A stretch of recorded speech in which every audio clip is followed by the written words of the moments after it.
Putin doesn't seem like the kind of guy who gets shaken up easily, but a tactic being used by the Ukrainian army seems to have caught him totally by surprise. But what is this new tactic that some commentators have dubbed thunder runs?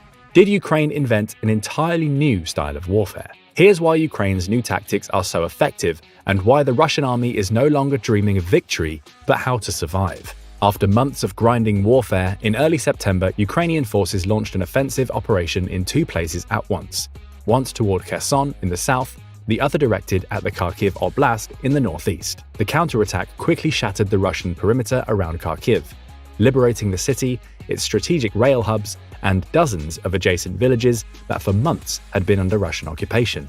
This sudden advance surpassed even the most optimistic expectations. When it started, few believed the operation could achieve more than small territorial gains. But when it ended, Ukraine had not only inflicted a massive psychological blow against its enemy, it had also liberated several thousand kilometers of territory, captured huge numbers of prisoners and equipment, severed vital lines of support, and sent Russian forces fleeing in panic. They were so desperate to escape, Ukrainian residents even reported cases of Russian soldiers putting on civilian clothes and trying to flee on stolen bicycles. Did this mark a turning point in the war? As the conflict drags on, it's hard to say, but while the counteroffensive's broader impact remains unknown, few can doubt the tactical prowess of the Ukrainian forces that was on full display. So what made such incredible advances possible? In order to understand the devastating tactics at the heart of Ukraine's recent success, first we need to look at the concept of maneuver warfare. Tactical mobility has been a pillar of effective warfare for thousands of years.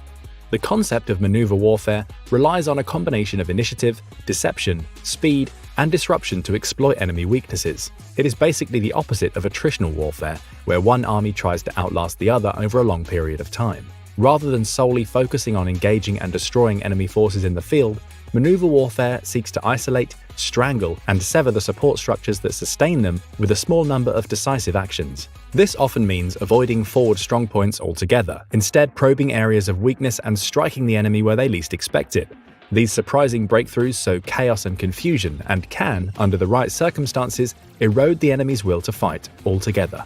History is filled with examples of effective maneuver warfare. It's perhaps best epitomized in history by the highly mobile horsemen of the Eurasian steppes, Hannibal's forces at Cannae, and Napoleon's legendary combinations of cavalry and fast-marching infantry who dominated European armies with deception and speed. Modern commanders continue to preach battlefield mobility as a non-negotiable tenet of successful warfighting. Of course, the industrialization of warfare in the mid-19th and early 20th centuries changed everything. The introduction of trains, trucks, and tanks to the battlefield made it possible for armies to achieve massive breakthroughs by concentrating mobile mechanized formations at weak points along enemy lines. Perhaps nothing has embodied this doctrinal evolution more than the images of German panzers rolling across the Low Countries in the early 1940s. The German Blitzkrieg certainly embodied maneuver warfare at its finest, incorporating innovative technologies and tactics to achieve notable early successes during World War II.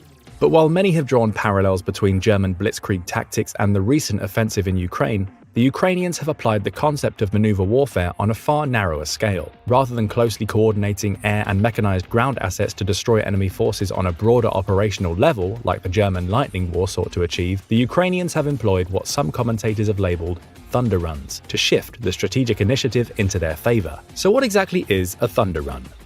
Sometimes called a light strike, reconnaissance in force, or reconnaissance by fire, thunder runs call for high-speed, heavily armored military convoys to plunge deep into enemy territory, bypassing unimportant cities and defensive strongpoints in a bid to get behind and destabilize the enemy's rear. Provoking fire, identifying vulnerabilities, moving on and doubling back where necessary, thunder runs create an illusion of overwhelming force that unleashes a debilitating psychological impact on those who encounter them. When it works, the results are spectacular.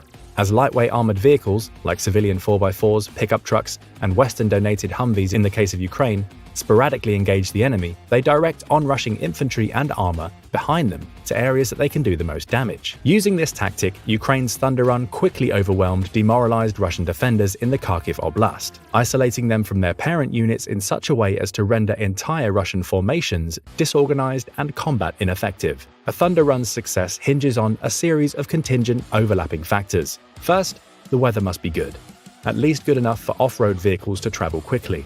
Second, there must be a promising window of opportunity, one in which the enemy suffers from faulty intelligence, low morale, poor command and control, or exposed logistical lines.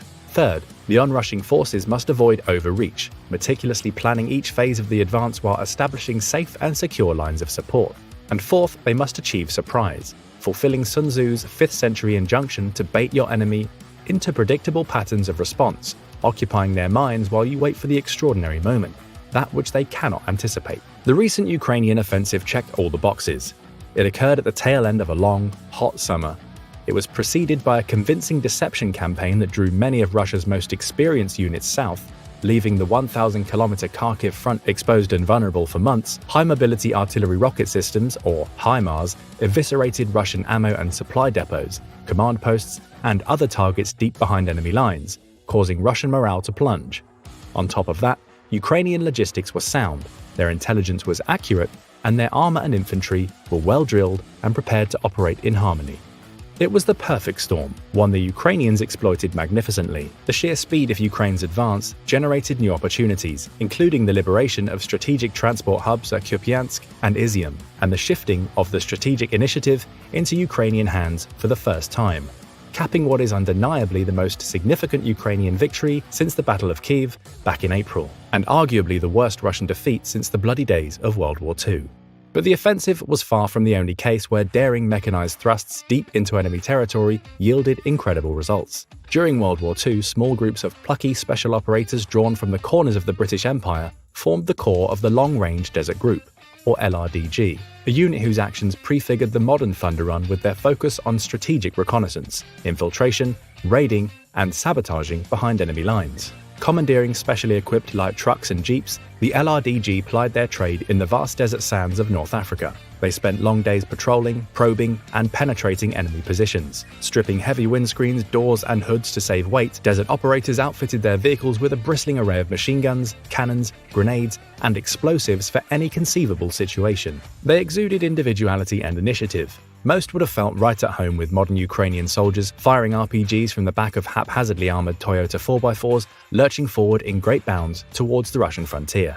There are many other historical parallels from World War II, none more apt than Patton's armored breakthroughs in France and Germany that were only limited by their inability to keep vehicles fueled, a powerful reminder of the importance of logistics, munition, fuel, and food to sustain such rapid advances. Fast forwarding a few decades, it was the Vietnam War where the term Thunder Run actually originated. There, American mechanized units devised an ingenious way to bypass pesky minefields.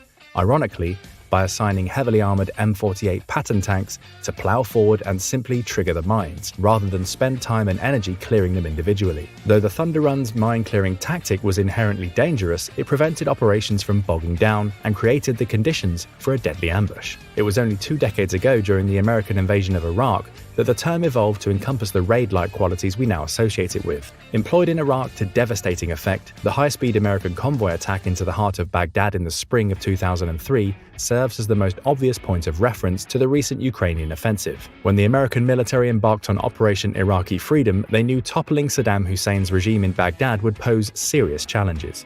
Operating in a highly urbanized environment, military planners sought to apply the lessons of Operation Desert Storm, hoping the speed, surprise, shock, and awe might paralyze Iraqi defenders and prevent widespread damage to local infrastructure, thus eliminating the possibility for operations to devolve into a costly street-by-street affair in a city of 5 million inhabitants. This choice was, in part, conditioned by recent developments. Just a decade earlier, an ill-fated attempt to rescue the survivors of 2 Black Hawk crashes in the crowded streets of urban Mogadishu resulted in the tragic losses of dozens of American servicemen, and an intense public backlash increased the military's awareness of such urban operations. 2 years later, during the First Chechen War in 1995, Russian armored forces launched an all-out assault on Grozny. The Chechens aggressively resisted, and the outcome was disastrous for the Russians. One Russian motorized brigade lost 3/4 of its main battle tanks and 85% of its armored vehicles. It was a botched Thunder Run if one ever existed, one that seemed to confirm lessons learned the hard way by the Black Hawk crew in Somalia. American military planners hoped to avoid a similar outcome in Iraq, equipping a column of M1A1 Abrams tanks and fast-moving M2 Bradley infantry fighting vehicles. Elements of the US 3rd Infantry Division charged headlong into Baghdad, blasting their way through improvised enemy defenses on the way to Saddam's palace. The maneuver created the conditions for a legendary tactical victory, and the subsequent fall of Baghdad owed much to the boldness of subsequent Thunder Runs. But tactical genius doesn't always translate into overall strategic success. The bitter insurgency that emerged in the wake of the 2003 invasion serves as a reminder that military campaigns often have a way of defying expectations, something the Ukrainians will bear in mind as they consolidate their gains and plan future offensives. While it's tempting to argue that Ukraine should continue staging thunder runs to exploit their newfound gains, self-awareness and moderation are key. More often than not, ill-planned thunder runs can go terribly awry. None know this better than the Russians themselves, who followed up their catastrophic failure in Grozny by mounting an uncoordinated armored blitz on Kyiv earlier this year that quickly morphed into an untenable operational situation and an unmitigated strategic disaster. Benefiting from intelligence gained from captured prisoners, tactical flexibility earned by salvaging and repurposing hundreds of captured Russian vehicles, and increased firepower from vast stores of captured ammunition, Ukrainian forces will continue to reap the rewards of their daring operation. Whether it indeed was the turning point many have longed for, we'll just have to wait and see.